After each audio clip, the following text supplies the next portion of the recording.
My name is Scott Holbrook, and I'm the Georgia Program Coordinator for the Society of St. Andrew.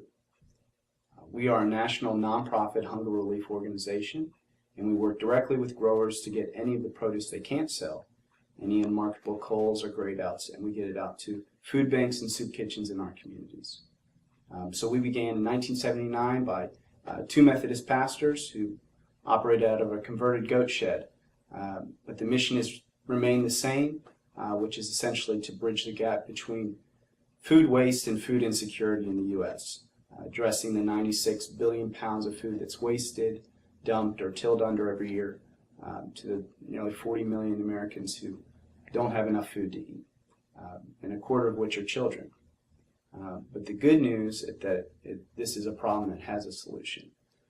So Sosa adopted the ancient biblical practice of gleaning, which is collecting what's left after a grower's harvest.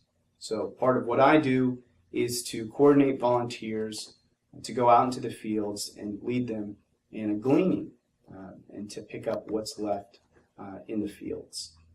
So since 1983, Sosa has collected and distributed over 700 million pounds of produce, and that translates to about 2.1 billion servings.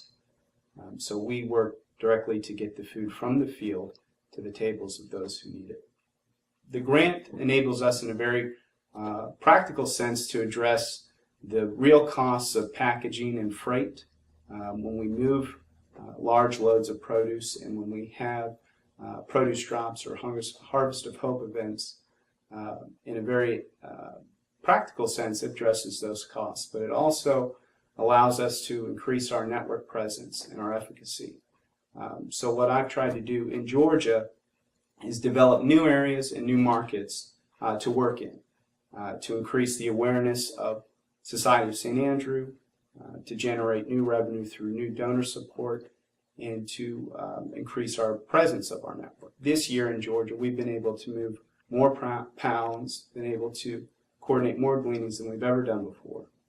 So I have a lot of faith in the future of Society of St. Andrew, and particularly in the state of Georgia.